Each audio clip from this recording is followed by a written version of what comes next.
Story with Binaca. सुनिए कहानी Binaca की जुबानी। तो लीजिए, हाजिर है परशुराम और रेणुका की कथा।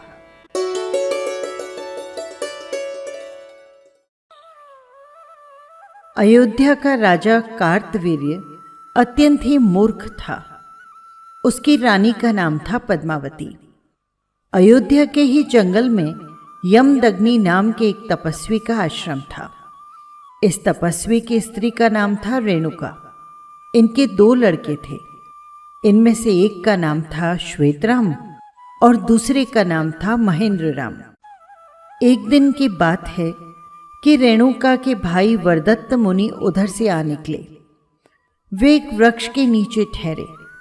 उन्हें देखकर रेणुका बड़े प्रेम से उनसे मिलने को आई और उन्हें हाथ जोड़कर वहीं पर बैठ गई। बुद्धिमान वरदत्त मुनि ने उससे कहा, बहन, तुझे कुछ धर्म का उपदेश सुनाता हूं, तू उसे जरा सावधानी से सुन।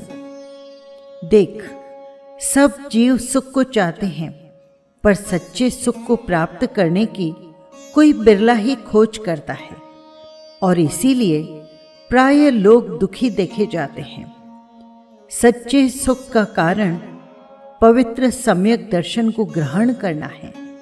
जो पुरुष सम्यकत्व प्राप्त कर लेते हैं वे दुर्गतियों में फिर कभी नहीं भटकते।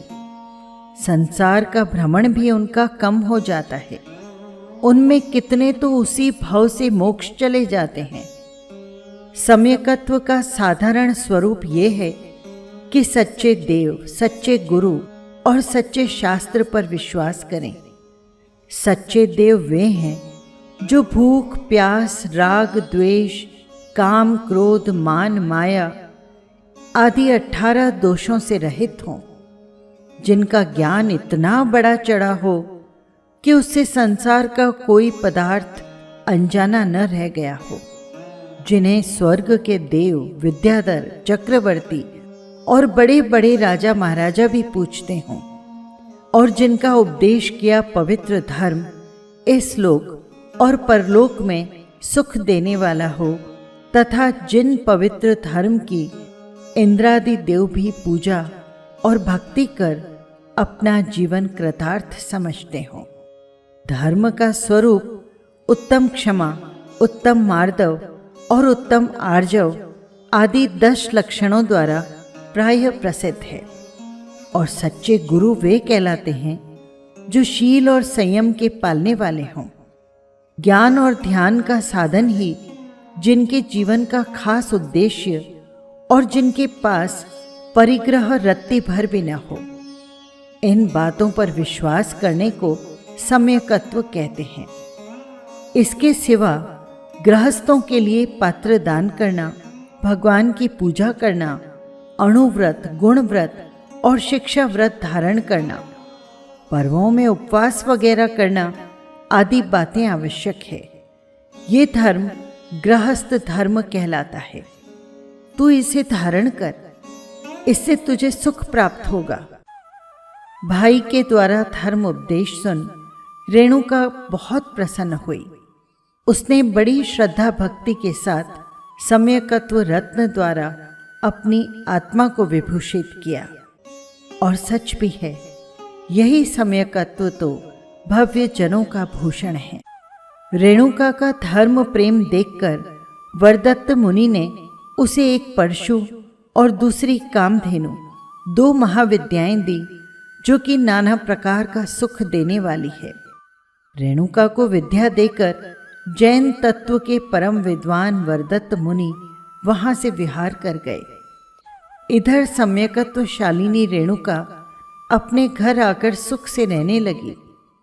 रेणुका को धर्म पर अब खूब प्रेम हो गया। वो भगवान की बड़ी भक्त हो गई।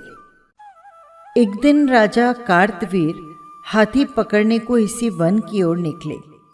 घूमता घूमता वो रेणुका के आश्रम में आ गया। यमदग्नि तापस ने उसका आदर सत्कार किया और उसे अपने यहाँ पर भोजन करवाया। भोजन कामधेनु नाम की विद्या की सहायता से बहुत उत्तम तैयार हुआ था। राजा भोजन कर बहुत प्रसन्न हुआ, और होता भी क्यों न, क्योंकि सारी जिंदगी में उसने इस तरह का भोजन कभी नहीं खाया था।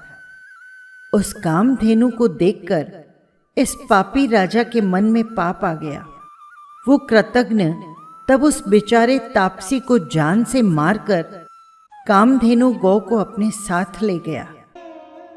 सच है, दुर्जनों का स्वभाव भी ऐसा ही होता है कि जो उनका उपकार करते हैं वे दूध पिलाए सर्प की तरह अपने उन उपकार करने वालों की ही जान ले उठते हैं।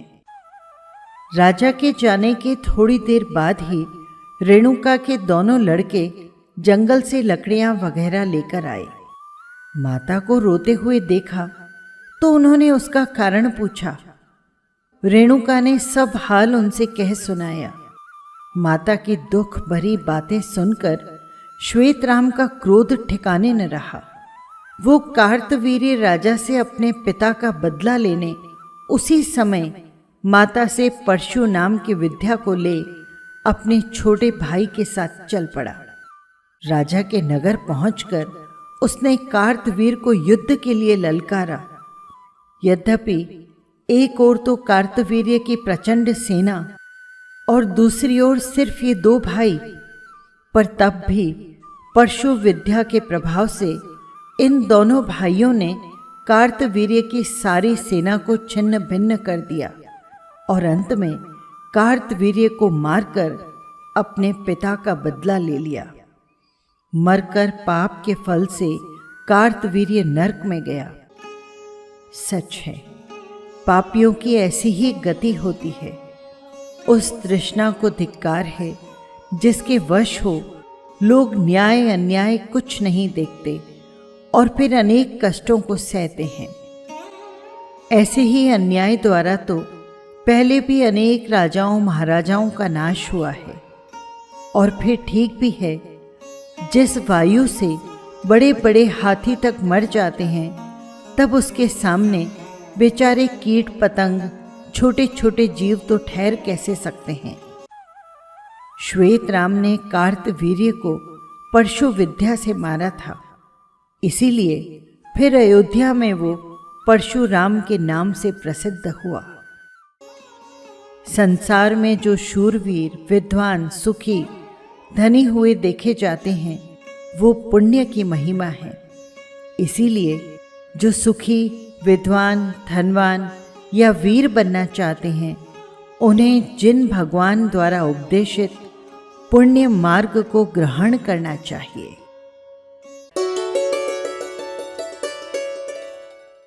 बस यही थी कहानी। आपको कैसी लगी कमेंट बॉक्स में ज़रूर लिखिएगा।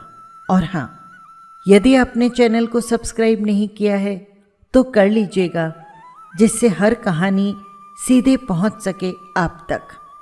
फिर मिलेंगे किसी नई कहानी के साथ। जय जिनेंद्र।